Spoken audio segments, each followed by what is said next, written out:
Today we are going to look at variables as well as serialized fields and how we can use them in Unity. Let's go over a few key things about variables. So a good way to think of a variable is a variable is like a box. So within these variables, they help us store, manipulate, and refer to information.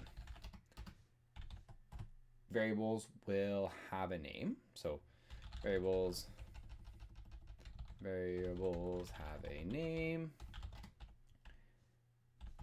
A variable contains data,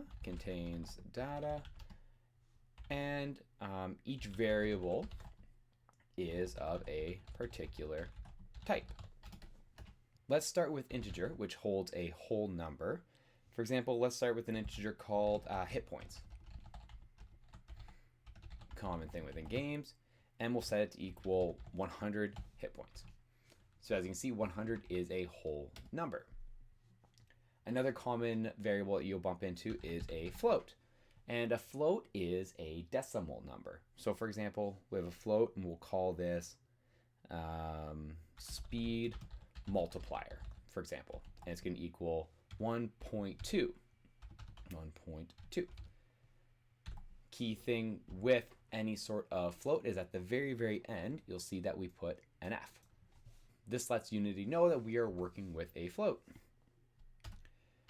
Another common variable you will work with are Booleans. So a Boolean is a true or false variable. So a Boolean stores either true or false. So let's call Boolean, for example, am I alive? Pretty common. Your hit points go to 0, you need to determine if you are alive.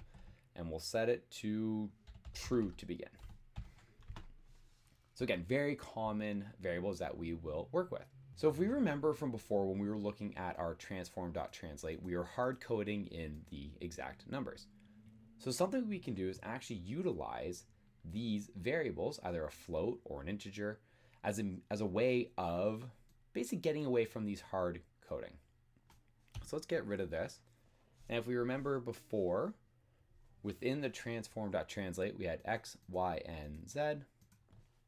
And so let's create, we'll leave that there for now. Let's create some variables. So we'll create a float and we'll call it our x value and we'll set it to equal 0.1f and we'll close it up. Then what we can do is we can come down here and we can actually substitute that x value in. And if I hit tab, it will auto-complete.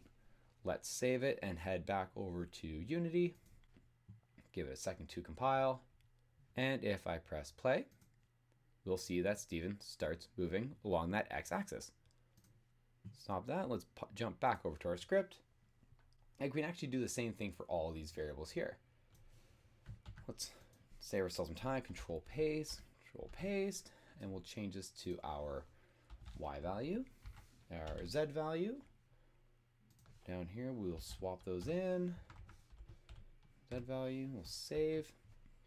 And let's change this. Let's say we want no longer to go, actually we'll keep it there, 1F, we'll leave it as 1F the entire way. So sorry, not 1F, 0.1, so 0 point float. Back over to Unity, press play, and we can see that Steven starts taking off quite slowly. He's slowly running away on us. Perfect. Now the next part, to make this even more interesting, is that we're actually going to start utilizing serialized fields. See, this way is great and all. We can always go back into our code and adjust this number if we think, it's moving too fast along the x-axis or it's moving too slow along the y-axis.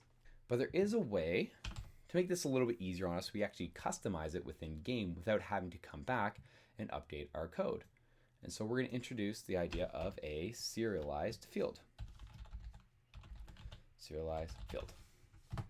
Basically, a serialized field will allow you to make updates in game, so without having to come back to your code. So let's create one. Let's call it a float.